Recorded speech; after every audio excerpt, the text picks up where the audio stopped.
What's up, y'all? It's Kay. Welcome back to my channel. If you're new here, I speak about mental health. I speak about healing, authenticity, and personal growth and development. So if you're interested in that kind of content, make sure you go ahead and hit the subscribe button.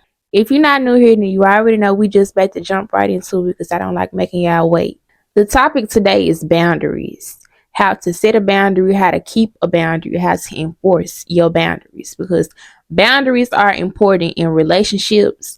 All healthy relationships have boundaries. It don't matter if it's with your family, your friends, your job. Boundaries are needed, period. Tip number one to having a boundary is understanding what makes you tick, what irritates you, what kind of space do you need, what are your limits. These are the type of questions that you have to ask yourself. I'm gonna give y'all an example. Like for me, I really like my alone time. So that means my time with my loved ones are limited. Like when I'm out doing things and somebody call me and they be like they need me to do something, I'm available then and I'm out. So I'm like, yeah. But once I'm in the house, once I'm already in my bed, rubbing my feet together, you cannot call me and ask me to do anything because I'm already comfortable and I'm not getting back out. Another one, I don't like when people call me early in the morning, even if I'm up, because I'm just not ready to talk to nobody yet. I'm not ready to step into the world yet. So if I'm still laying down, you know, you gonna have to wait until after 12 o'clock to call me. And it don't really necessarily have nothing to do with another person. I just know that if you call me while I'm still trying to get myself together in the morning, I might have a little attitude. So you have to find what works for you, what don't work for you, and you have to stand firm in it. Now, when I first started setting boundaries was about 2 years ago. It was really hard for me because I was a former people pleaser. I just wanted to make people happy. I didn't want nobody to be mad at me because I said no. And this really was concerning family more than anything else. You are allowed to set boundaries with your family, people who are close to you. You should not have to feel bad about knowing your limits. Because if you don't have any limits, people are gonna take and take while you give and give. And it's no balance there. And I really had to talk to myself like, you gonna say yes, but then you gonna regret saying yes. And it's nothing genuine about that. So if you're gonna do something or be there for somebody, make sure it's because you want to be there and not because you just doing it to somebody else's satisfaction while you feeling sluggish and you really don't feel like doing it. You don't have the energy. You have to learn how to respect how you feel.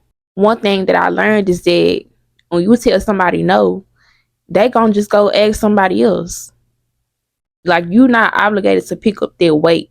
And that's what we have to understand. Nobody is obligated to do anything. Like, it's not a trade-off. If somebody doing something for you, it's supposed to be genuine. It's supposed to, because they want to do it for you. So if they do something for you, don't feel like, oh, I have to do this, because if I don't do this, then they're gonna be mad at me because they came through for me.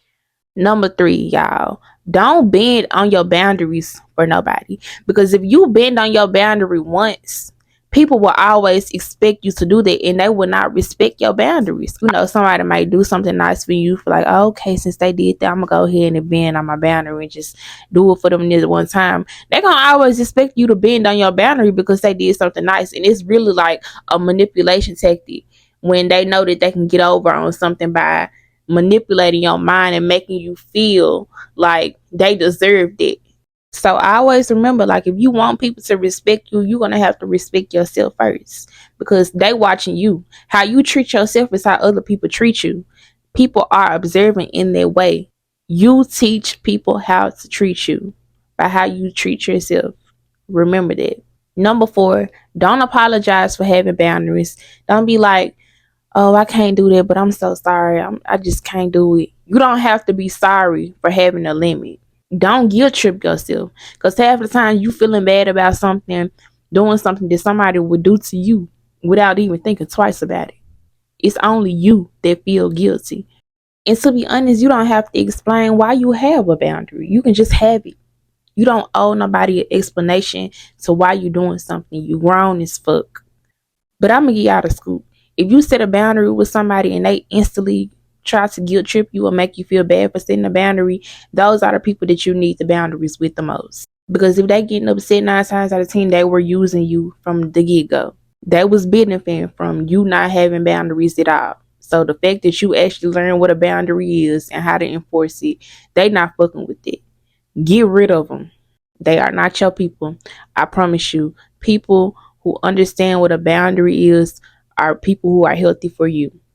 People who understand that you have boundaries. I bet they have boundaries themselves. I appreciate taking y'all time out to watch my video. Again, for the people who are new here, my name is Kalacia.